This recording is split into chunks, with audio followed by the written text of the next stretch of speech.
नमस्कार मित्रों, आपका स्वागत है न्यूराइज क्लासेस पर। आशा करते हैं आप सभी लोग अच्छे होंगे। आइए बात करते हैं पॉलिटी के प्रीवियस क्वेश्चन पे। आपने अगर इससे पहले की क्लासें नहीं देखी हैं, 3 क्लासें हो चुकी हैं, ये चौथी क्लास है। आपकी एसएससी जीडी की एनटीपीसी के जो महत्वपूर्ण क्वेश्चन है वही यहाँ पे प्रैक्टिस करा रहे हैं। आपने सिलेबस पढ़ रखा होगा। अब बात आती है प्रैक्टिस की, तो आइए पॉलिटी के जो प्रीवियस में क्वेश्चन पूछे गए उन पर प्रैक्टिस कर लेते हैं। तो यहाँ पे प्रश्न दिया है, भारतीय संविधान के किन अनुच्छेदों के अंतर्गत समानता के अधिकार का उल्लेख किया गया है। तो यहाँ पे बताना है जो भारतीय संविधान में 395 अनुच्छेद बताए गए हैं उसमें बताना है समानता के अधिकार का उल्लेख किया गया है। यहाँ पे जो फंडामेंटल राइट्स है समानता का अधिकार, तो यहाँ पे अनुच्छेद दिए, अनुच्छेद 14 से 18 दिया है, अनुच्छेद 23 से 24 दिया है, अनुच्छेद 25 से 28 दिया है और अनुच्छेद 19 से 22 दिया है।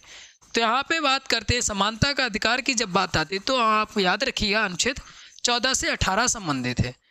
और जान लेते हैं इसके बारे में थोड़ा सा।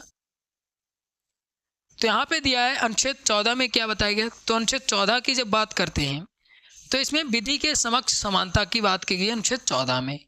फिर अनुच्छेद 15 में बात करते हैं तो अनुच्छेद 15 में क्या कहा गया, तो इसमें धर्म, जाति, मूल वंश, लिंग, जन्म स्थान के आधार पर जो है भेदभाव नहीं किया जाएगा, ये याद रखिएगा। तो यहाँ पे अनुच्छेद 15 में ये पूछ लिया जाएगा कि धर्म, जाति, मूल वंश के आधार पर भेदभाव की जो है निषेध किसमें किया गया है, तो अनुच्छेद 15 में किया गया है। फिर बात करते हैं अनुच्छेद 16 में। तो अनुच्छेद 16 में लोक नियोजन के विषय में अफसर की समानता, तो अफसर की समानता की बात किसमें की गई है, तो ये जो है अनुच्छेद 16 में की गई है। वैसे समानता के अधिकार के अंतर्गत जो आते हैं वो 14 से 18 तक आते हैं। अगर समानता का अधिकार जो पूछ लिया जाए, समान अफसर की जो समानता है उसमें जो अनुच्छेद कौन सा है, तो 16 अनुच्छेद है। फिर बात करते हैं अनटचबिलिटी की बात जो है अनुच्छेद 17 में की गई है।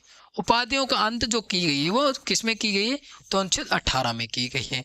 तो ये समानता के अधिकार के अंतर्गत जो अनुच्छेद आते हैं वो याद रखिएगा। फिर बात करते हैं अनुच्छेद 19 से 22। तो इसमें जो है स्वतंत्रता के अधिकार का उल्लेख किया गया है। किसका, तो फ्रीडम का उल्लेख किया गया है अनुच्छेद 19 से 22 के बीच में। फिर अनुच्छेद 23 से 24 के बीच अगर बात करें तो शोषण के विरुद्ध अधिकार का उल्लेख किया गया है। तो इसका जो है शोषण के विरुद्ध अधिकार जो है अनुच्छेद 23 और 24 में बात की गई है। तो बात करते हैं जो 14 वर्ष के बच्चे हैं वो कारखाने में या किसी में काम नहीं कर सकते खदानों में, तो अनुच्छेद इसमें बताया गया है, याद रखिएगा। आगे बात करते हैं अनुच्छेद 25 से 28 के बीच। तो इसमें धर्म की स्वतंत्रता का अधिकार का उल्लेख किया गया है। धर्म की स्वतंत्रता का अधिकार का जो उल्लेख किया गया है वो धार्मिक स्वतंत्रता का मतलब कि उल्लेख जो है 25 से 28 के बीच मिलता है। आगे बात करते हैं अनुच्छेद 29 और 30। तो अनुच्छेद 29 और 30 में बात करते हैं तो अल्पसंख्यक जो वर्ग हैं उनकी जो संस्कृति, शिक्षा संबंधी जो अधिकार का उल्लेख जो किया गया है वो किसमें, तो अनुच्छेद 29 और 30 में किया गया। अल्पसंख्यक के हितों का संरक्षण जो अनुच्छेद 29 में किया गया है और शिक्षा की बात उनके और जो है उनके संस्कृति की बात जो की गई है अनुच्छेद 30 में की गई है।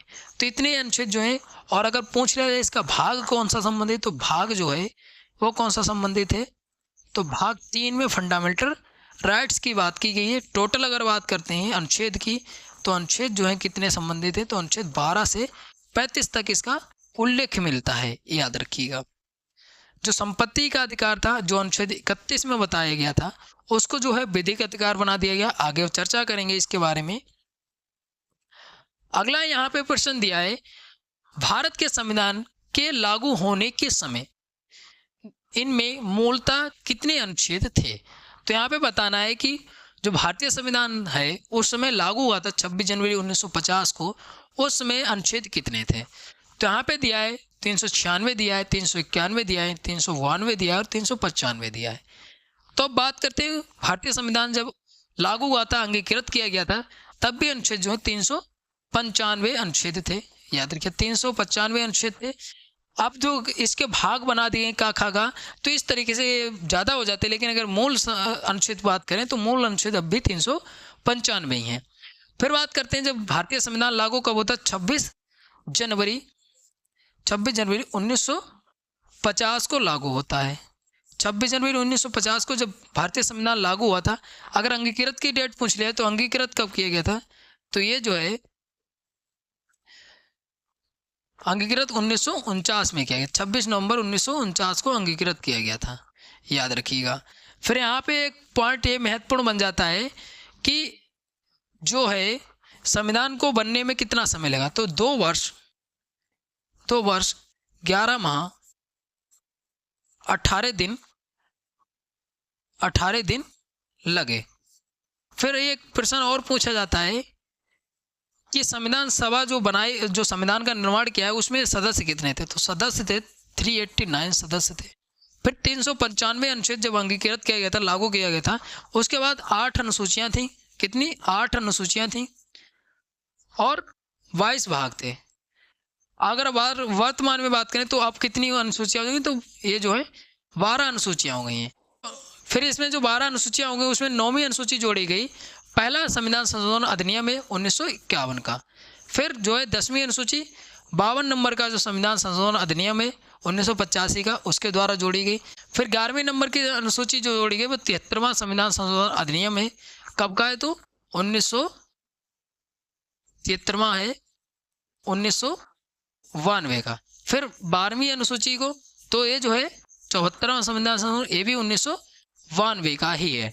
तो ये जो है अनुसूचियां 4 जोड़ेंगे, उनके जो संविधान संशोधन अधिनियम भी पूछे जाते हैं, याद रखिएगा। वर्तमान में 12 अनुसूचियां होंगे, 22 भाग हैं, 395 अनुच्छेद हैं। तो ये इतनी चीज़ें आपको याद रखनी है। आगे बात करते हैं, यहाँ पे अगला प्रश्न दिया है, भारतीय संविधान का कौन सा अनुच्छेद अल्पसंख्यकों के हितों की रक्षा से संबंधित है। अभी मैंने बात ही की है, जो अल्पसंख्यक हितों का संरक्षण जो करता है वो अनुच्छेद 29 करता है। वैसे क्या है, जो है अनुच्छेद 29 जो है फंडामेंटल राइट्स के अंतर्गत आता है, याद रखिएगा। अगले प्रश्न की बात करें तो यहाँ पे अगला प्रश्न दिया है, भारतीय संविधान के किस अनुच्छेद में यह निर्दिष्ट किया गया है कि राज्य ग्राम पंचायतों का संगठन करने के लिए कदम उठाएगा। तो ये जो है यहाँ पे कुल मिला के प्रश्न की लैंग्वेज चेंज कर दी। यहाँ पे पूछा ग्राम पंचायतों का गठन जो है ये जो है अनुच्छेद किस में बताया गया है, तो यहाँ पे अनुच्छेद 40 दिया है, अनुच्छेद 41 दिया है, अनुच्छेद जो है 43 दिया है, अनुच्छेद 42 दिया है। तो इसकी बात करते हैं तो ये जो है अनुच्छेद 40 में ग्राम पंचायतों की बात की गई, अनुच्छेद 40 में की गई है ग्राम पंचायतों की बात, याद रखिएगा। आगे जानते हैं इसके बारे में थोड़ा सा। तो यहाँ पे बात करते हैं अनुच्छेद 40 है वो ग्राम पंचायतों संगठन की बात करता है। फिर बात करते हैं अनुच्छेद 41, तो अनुच्छेद 41 में जो है कुछ दशाओं में काम, शिक्षा, लोक सहायता पाने का अधिकार की बात करता है अनुच्छेद 41। फिर अनुच्छेद 42 की बात करते हैं तो अनुच्छेद 42 में काम की न्याय संगत मनोचित दशाओं तथा प्रसूति सहायता का उपबंध किया गया है। फिर अनुच्छेद 43 की बात करें, कर्मकारों के लिए निर्वाह मजदूरी और कुटीर उद्योग को प्रोत्साहन की बात जो की गई अनुच्छेद 43 में की गई है। और ये जो सब अनुच्छेद आते हैं वो किस में आते हैं, तो ये जो है TPSP में आते हैं, मतलब राज्य के नीति निर्देशक तत्व में आते हैं। अब इसका उल्लेख भारतीय संविधान में अनुच्छेद जो है भाग कौन सा 4 संबंधित है और अनुच्छेद जो है कौन सा संबंध 36 से 51 संबंधित है। ये जो है राज्य के नीति तत्वों में ये आते हैं। अब यहाँ पे अनुच्छेद एक और महत्वपूर्ण बन जाता है, कौन सा, तो अनुच्छेद जो है 48। तो अनुच्छेद 48 जो है कृषि पशुधन की बात की गई है अनुच्छेद 48 में। फिर अनुच्छेद 48A में, तो अनुच्छेद 48A में जो है पर्यावरण संरक्षण की बात की गई है। ये बहुत ज़्यादा पूछा जाता है, पर्यावरण संरक्षण की बात जो की गई है वो अनुच्छेद 48A में की गई है। फिर एक अनुच्छेद पूछा जाता है अनुच्छेद 49, तो जो है स्मारक की रक्षा करना, जो इमारतें हैं उसकी रक्षा करना, इसमें बात की है।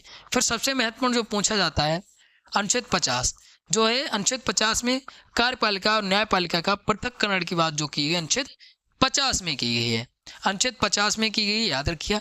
फिर एक अनुच्छेद और पूछा जाता है अनुच्छेद 51, तो अनुच्छेद 51 में जो है किसकी बात की गई,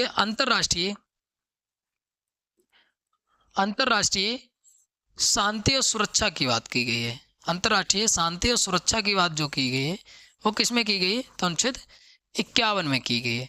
तो ये जो है महत्वपूर्ण अनुच्छेद बन जाते हैं, ये पूछे जा सकते हैं, याद रखिए। एक अनुच्छेद और पूछा जाता है जो अनुच्छेद 44 है। अनुच्छेद 44 में जो है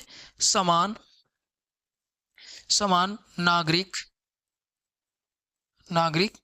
संहिता की बात की गई है, तो ये भी अनुच्छेद पूछा जाता है। तो इतने अनुच्छेद जो हैं जो राज्य के नीति निहित तत्व हैं उसमें महत्वपूर्ण बन जाते हैं, अनुच्छेद याद रखिएगा। आगे बात करते हैं, तो यहाँ पे अगला प्रश्न दिया है, भारतीय संविधान का कौन सा अनुच्छेद उपाधियों के अंत को सुनिश्चित करता है। अभी मैंने उपाधियों का अंत की बात जो की गई थी वो किस में की गई थी, तो अनुच्छेद जो है 18 में की गई थी, अनुच्छेद 18 में। और ये जो है किसके अंतर्गत आता है, तो जो है समानता का अधिकार है, समानता का अधिकार उसके अंतर्गत ये आता है, याद रखिएगा। समानता का अधिकार है उसी के अंतर्गत जो आता है, समानता का अधिकार 14 से 18 तक उल्लेख मिलता है। उसमें जो है 18वां अनुच्छेद जो है वो किससे संबंधित, उपाधियों के अंत से संबंधित है, याद रखिएगा। यह फंडामेंटल राइट्स का पोर्शन है, फंडामेंटल राइट का है, याद रखिएगा। इसका उल्लेख भाग 3 में मिलता है। देखिए जब भी आप बार बार रिपीट करेंगे तो ये याद भी हो जाएगा, आपको बार बार पढ़ना नहीं पड़ेगा। इसका उल्लेख जो है 12 से 35 तक मिलता है। इतनी चीज़ें आपको याद रखनी है। आगे बात करते हैं अगले प्रश्न की, तो यहाँ पे अगला प्रश्न दिया है, भारतीय संविधान का इनमें से कौन सा अनुच्छेद राष्ट्रपति के कार्यकाल से संबंधित है। तो यहाँ पे बताना है जो प्रेसिडेंट होता है भारत का, उसका कार्यकाल कौन से अनुच्छेद में बताया गया कि 5 वर्ष का। पहली बात तो कार्यकाल कितना होता है, तो 5 वर्ष का होता है, 5 वर्ष का कार्यकाल होता है। और ये अनुच्छेद भारतीय संविधान के कौन से अनुच्छेद में उपबंध किया गया है इसका, तो इसकी बात करते हैं तो ये अनुच्छेद 56 में बात की गई। इसकी अनुच्छेद 56 में बात की गई कि राष्ट्रपति का जो कार्यकाल होगा वो कितना होगा, तो 5 वर्ष का होगा। ये बात जो है अनुच्छेद 56 में की गई है। तो यहाँ पे बात करें तो अनुच्छेद 56 में जो है किसकी बात की गई, तो इसके जो है कार्यकाल की बात की गई, 5 वर्ष का कार्यकाल होगा, याद रखिए। अनुच्छेद 53 की बात करें तो जो है संघ की कार्यपालिका की शक्ति जो है किसमें निहित होती है, तो राष्ट्रपति में होती है, याद रखिएगा। फिर बात करते हैं अनुच्छेद 54 में, तो ये जो है राष्ट्रपति के निर्वाचन से संबंधित अनुच्छेद 54 है। अनुच्छेद 55 की बात करते हैं तो राष्ट्रपति के निर्वाचन की पद्धति संबंधी जो है वो किसे अनुच्छेद 55 में संबंधित है। अब पूछ लिया जाएगा राष्ट्रपति के निर्वाचन की पद्धति जो है किसमें बताएगी, तो अनुच्छेद 55 में बताई गई। तो यहाँ पे इतनी चीजें आपको याद रखनी है। अगला प्रश्न दिया भारतीय संविधान का अनुच्छेद 280, तो अनुच्छेद 280 है वो संबंधित पूछा है किससे, तो यहाँ पे निजता दिया है, वित्त आयोग दिया है, शिक्षा दिया है, समानता दिया है।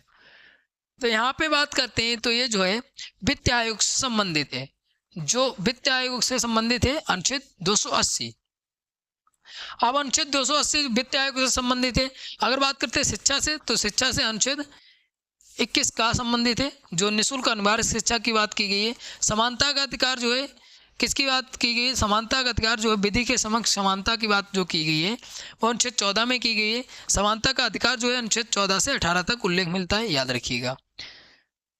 आगे बात करते हैं अगले प्रश्न की, तो यहाँ पे अगला प्रश्न दिया है, इनमें से किस राज्य को अनुच्छेद 371 के तहत विशेष दर्जा प्रदान किया गया है। तो जो अनुच्छेद 371 है उसके तहत किस राज्य को जो है विशेष दर्जा दिया गया है, तो यहाँ पे पुडुचेरी दिया है, नागालैंड दिया है, जम्मू कश्मीर दिया है और गोवा दिया है। तो ये जो है नागालैंड को दिया गया है, ऑप्शन नंबर वी वाला सही हो जाएगा। आगे बात करते हैं, तो यहाँ पे एक तरफ अनुच्छेद दिए एक तरफ प्रावधान दिए हैं। तो यहाँ पे 371 की बात करते हैं तो इसमें जो है महाराष्ट्र गुजरात राज्यों के लिए विशेष प्रावधान किए गए हैं, महाराष्ट्र और गुजरात के लिए 371 में। फिर 371 ए में बात करते हैं तो ये जो है किससे संबंधित है, तो नागालैंड को जो है विशेष प्रावधान किए गए, नागालैंड राज्य के लिए। फिर 371 वी की बात करते हैं तो असम राज्य के लिए विशेष प्रावधान किए गए। फिर 371 सी की बात करते हैं मणिपुर के लिए विशेष प्रावधान किए गए हैं। फिर बात करते हैं 371 डी की, तो आंध्र प्रदेश तेलंगाना के लिए विशेष प्रावधान किए गए हैं। और इसमें जो है विशेष प्रावधान नागालैंड भी मांग रहा है, अभी चर्चा में है। और बाकी बात करते हैं कि जो आंध्र प्रदेश और तेलंगाना कब अलग हुए थे, तो 2 जून 2014 में हुए थे, 2014 में अलग होते हैं, याद रखिएगा। और ये उस समय जो है 29वां राज्य बना था अलग होकर नागालैंड। अब यहाँ पे पूछा जाएगा कि वर्तमान में कितने हैं, तो 28 राज्य हैं, 28 राज्य हैं, 28 स्टेट हैं और 8 जो है यूनियन टेरिटरी मतलब केंद्र शासित प्रदेश हैं, याद रखिए केंद्र शासित प्रदेश हैं। तो ये भी पॉइंट जो है महत्वपूर्ण बन जाता, पूछा जा सकता है। आगे बात करते हैं तो यहाँ पे अगला प्रश्न दिया है, भारतीय संविधान के इनमें से किस अनुच्छेद में नए राज्यों के गठन, सीमाओं के फेरबदल इत्यादि से संबंधित वर्णन किया गया है। तो यहाँ पे बताना है कि जो राज्य हैं उनकी सीमाओं में परिवर्तन करने का और जो है नए राज्यों का गठन, ये भारतीय संविधान के अनुच्छेद किस में उल्लेख मिलता है। तो यहाँ पे अनुच्छेद 1 दिया है, अनुच्छेद 2 दिया है, अनुच्छेद 10 दिया है, अनुच्छेद 3 दिया है। तो इसका उल्लेख मिलता है अनुच्छेद 3 में मिलता है। अनुच्छेद 3 में ऑप्शन नंबर इसका डी वाला सही हो जाएगा। आइए और जानते हैं इसके बारे में थोड़ा सा। तो यहाँ पे अनुच्छेद दिए, प्रावधान दिए हैं, तो यहाँ पे बात कर लेते हैं। तो ये जो है अनुच्छेद 3 में क्या है, नए राज्यों के गठन की बात की है, सीमा में परिवर्तन की बात की गई है और राज्यों के नाम में परिवर्तन की बात की गई है अनुच्छेद 3 में। फिर अनुच्छेद 1 की बात करते हैं तो संघ का नाम और राज्य क्षेत्र की बात की गई है और इसी में जो है संघ राज्य क्षेत्रों की बात जो की गई अनुच्छेद 1 में की गई है। आगे बात करते हैं अनुच्छेद 2 में, तो संसद विधि द्वारा संघ में नए राज्यों का प्रवेश स्थापना कर सकेगा। ये जो संसद को अधिकार दिया गया कौन से अनुच्छेद के तहत, तो अनुच्छेद जो है संशोधन कर सकती है अनुच्छेद 368 के तहत, और ये संसद को अधिकार दिया गया है कि वह किसी भी राज्य में सीमा बढ़ा भी सकती है, कम भी कर सकती है, उसका नाम परिवर्तन कर सकती है। ये जो है सब अधिकार किसको है, तो संसद को है, क्योंकि संसद जो है कानून जो विधेयक पारित करती है और विधेयक फिर जो है अनुमोदन होता है राष्ट्रपति का, उसके द्वारा उसको जो है एक अधिनियम बना दिया जाता है। लेकिन अगर पूछ लिया जाए कि किसी राज्य की जो है सीमा बढ़ाना है या जो है कम करना है या नाम में परिवर्तन करना है, तो वो जो है अधिनियम बनाया जाता है या जो है, लेकिन नहीं, अधिनियम नहीं बनता है, बल्कि उसको सामान्य बहुमत से जो है पारित कर दिया जाता है और बदल दिया जाता है नाम। याद रखिएगा, उसमें कोई अधिनियम बनाने की आवश्यकता नहीं पड़ती है संसद को। ये पॉइंट जो है महत्वपूर्ण बन जाता है। फिर बात करते हैं जो अनुच्छेद 10 आया था ऑप्शन में, तो नागरिकता के अधिकारों का बना रहना, ये जो है अनुच्छेद 10 में बताया गया। अब यहाँ पे बात करते हैं जो संघ और राज्य क्षेत्रों की बात की गई, भाग 1 में की गई है। कौन से, तो भाग 1 में की गई अनुच्छेद जो है 1 से 4 संबंधित है। अब यहाँ पे नागरिकता की बात की गई है, तो जो है भाग 2 में जो है नागरिकता की बात, सिटीजनशिप की भाग 2 में की गई है। अनुच्छेद जो है संबंधित है वो अनुच्छेद 5 से 11 संबंधित है, याद रखिएगा। फिर फंडामेंटल राइट्स की बात जो की गई है वो किस में की गई, तो भाग 3 में की गई है और भाग 3 में अनुच्छेद जो है 12 से 35 संबंधित है। फिर जो है ये सबसे ज़्यादा पूछा जाता है डीपीएसपी, तो डीपीएसपी की बात की गई है भाग 4 में की गई है। और भाग 4 की बात करते हैं तो भाग 4 में और अनुच्छेद जो है 36 से 51 संबंधित, ये वाले जो है सबसे ज़्यादा पूछे जाते हैं, तो याद रखिएगा। आगे बात करते हैं अगले प्रश्न की। तो यहाँ पे अगला प्रश्न दिया है 44वें संशोधन 1978 में जो होता है, ये तो पहले यही पूछा जाता है 44वां संशोधन कब होता है, तो 1978 में होता है, ने भारतीय संविधान के किस अनुच्छेद को प्रभावित किया। तो यहाँ पे जो 44वां संविधान संशोधन हुआ था वो पूछा है अनुच्छेद, तो 301 दिया है, 298 दिया है, 299 दिया है, 300A दिया है। तो यहाँ पे बात करते हैं 44वां संविधान संशोधन अधिनियम जो है 1978 का, ये जो है संपत्ति का अधिकार, जो संपत्ति का अधिकार था, जो संपत्ति का अधिकार था, संपत्ति अधिकार जो था, जो अनुच्छेद 21 में इसकी बात की गई थी। लेकिन ये जो पहले क्या था, जो पहले था फंडामेंटल राइट था, फंडामेंटल राइट था। लेकिन फिर जो होता है 44वां संविधान संशोधन अधिनियम है 1978 का, इसके द्वारा क्या किया गया, इसको जो संपत्ति का अधिकार था उसको जो है कानूनी अधिकार बना दिया, मतलब विधिक अधिकार बना दिया गया। विधिक अधिकार बनाकर जो है कहाँ पे रखा गया, तो अनुच्छेद 300 का में रखा गया, अनुच्छेद 300 का में ए में रखा गया है, याद रखिए अनुच्छेद 300 ए में रखा गया है। तो ये पॉइंट जो है महत्वपूर्ण बन जाता है कि जो संपत्ति का अधिकार था पहले क्या था, जो है मूल अधिकार था, लेकिन फिर क्या है विधिक अधिकार बनाकर उसको अनुच्छेद 300 ए में रख दिया गया है, याद रखिए। ये 44वां संविधान संशोधन अधिनियम है 1978 का, इसके द्वारा। तो ये पॉइंट जो है महत्वपूर्ण बन जाता है। फिर एक संविधान संशोधन अधिनियम और पूछा जाता है, एक 42वां, सबसे महत्वपूर्ण, काफ़ी बार परीक्षाओं में पूछा जाता है, 1976 का अधिनियम है। इसके द्वारा जो उद्देश्य क्या है, जो उद्देश्य का जिसको इंग्लिश में प्रेम्बल बोलते हैं, इसमें जो है इसके संविधान संशोधन अधिनियम के द्वारा क्या किया गया था, तो इसमें जो है 3 शब्द जोड़े गए थे। कौन कौन से, तो समाजवादी, समाजवादी, एक और कौन सा जोड़ा गया था, तो अखंडता शब्द जोड़ा गया था, अखंडता, और एक जो है पंथ निरपेक्ष, पंथ निरपेक्ष शब्द, ये 3 शब्द जो है जोड़े गए थे। केवल अगर पूछ लिया जाए जो प्रेम्बल है उसमें कौन सा संशोधन होता है, तो 42वां संविधान संशोधन अधिनियम है उसके द्वारा जोड़े गए थे। और अभी तक जो है प्रेम्बल में केवल एक संशोधन हुआ है जो 42वां संविधान संशोधन अधिनियम है 1976 का।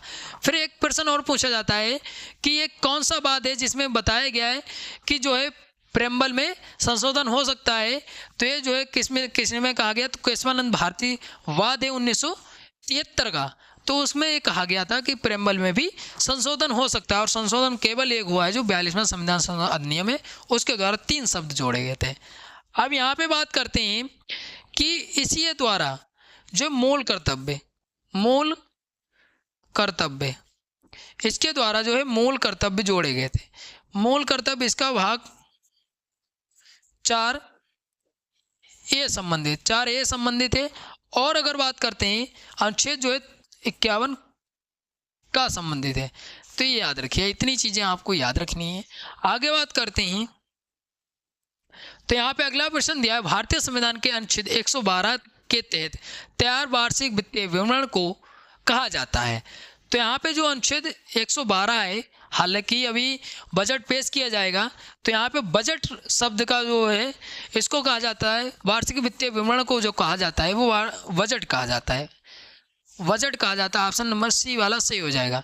और इसका उल्लेख भारतीय संविधान में किस नाम से किया गया, तो वार्षिक वित्तीय विवरण के नाम से किया गया अनुच्छेद 112 में।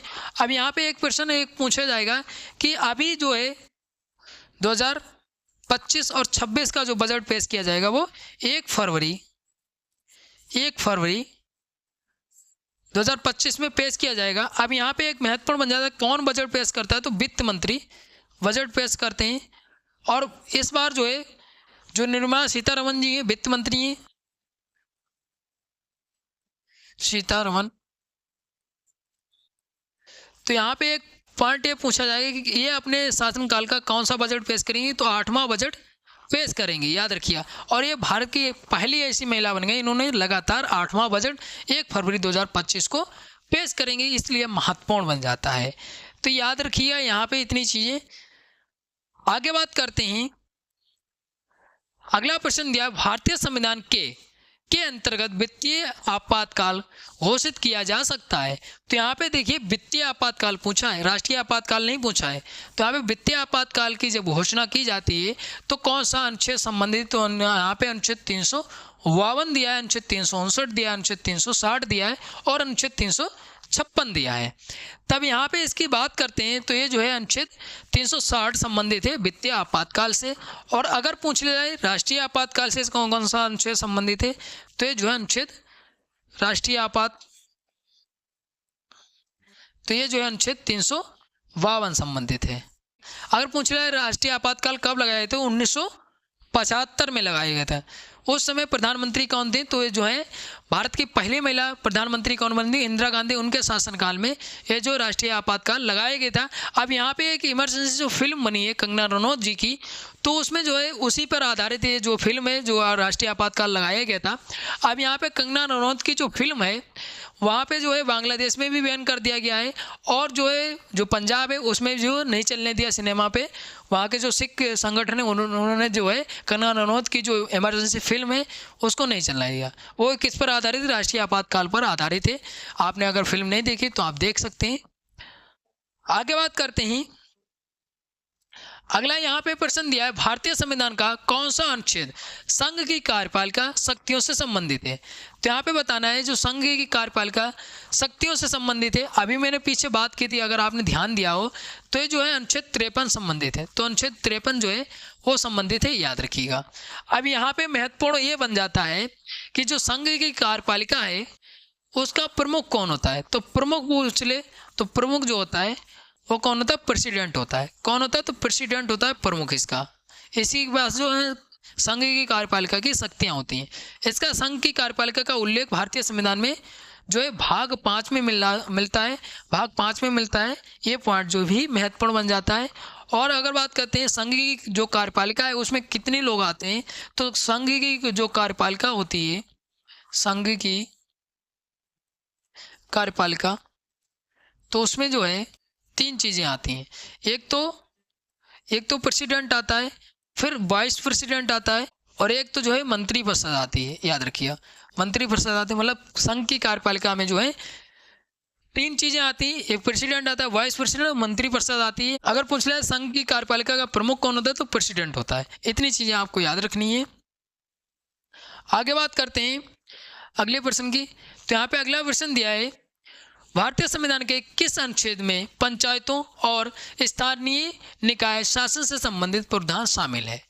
तो यहाँ पे बात करते हैं, जो है पूछा है पंचायतों से संबंधित और स्थानीय निकाय शासन से संबंधित अनुच्छेद जो है कौन सा है। तो ये जो है अनुच्छेद 243 संबंधित है।